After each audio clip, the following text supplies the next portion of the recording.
శారీరక దృఢత్వంతో పాటు మానసిక విల్లాసానికి ఎంతగానో దోహదపడతాయని కామవరపు కోట మండలం కళ్లచెరువు గ్రామ సర్పంచ్ నౌడు శ్రీదేవి సత్యనారాయణ అన్నారు. ఇటీవల ద్వారకా తిరుమలలో జరిగిన షటిల్ టోర్నమెంట్లో విజయం సాధించిన విద్యార్థులకు బహుమతి ప్రదాన కార్యక్రమంలో సోమవారం నాడు మాట్లాడారు.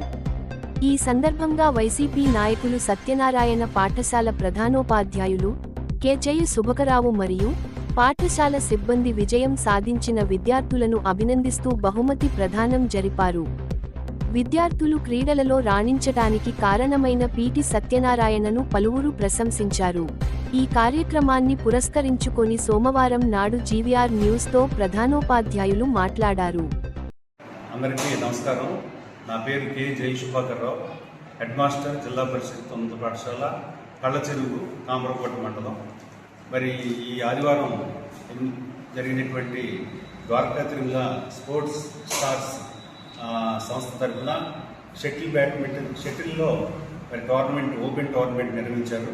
మా పాఠశాల నుండి 15 మంది విద్యార్థులు పాల్గొనగా వాళ్ళలో ఒక నలుగురు మరి అక్కడ ప్రథమ ద్వితీయ స్థానాలని పొందడం జరిగింది.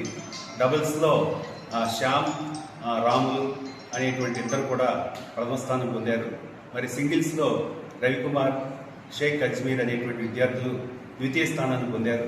మరి ఇట్లా పిల్లలు చదువుతో పాటు ఈ షటిల్ కాంపిటీషన్లో కూడా పాల్గొని బహుమతులు తీసుకురావటం మా పాఠశాలకు గ్రామానికి గర్వకారణంగా మేము భావిస్తున్నాం. మరి చదువులో కూడా వాళ్ళు ముందుండి రాణించాలని, భవిష్యత్తులో వాళ్ళు ఉన్నత చదువులు చదవటానికి ఈ స్పోర్ట్స్ చాలా ఆధారభూతం అవుతాయని మేము భావిస్తూ ఇటు విద్యలోనూ స్పోర్ట్స్లోనూ వాళ్ళకి ఎంకరేజ్మెంట్ ఇస్తూ మేము ఇక్కడ చదువులు సాగిస్తూ ఉన్నాం. మరి ఇది చాలా సంతోషం. గ్రామ సర్పంచ్ గారు అలాగే పేరెంట్స్ కమిటీ వారు అందరూ కూడా వాళ్ళ యొక్క ఆనందాన్ని తెలియజేసి అభినందించారు విద్యార్థుల్ని. ఇందుకు మేము కూడా ఉపాధ్యాయులు అందరం కూడా సంతోషిస్తూ ఆ పిల్లల యొక్క భవిష్యత్తు ప్రగతికి మరింత కృషి చేస్తామని తెలియజేస్తూ మరి అందరికీ నమస్కారాలు తెలియజేస్తూ ముగిస్తున్నాం.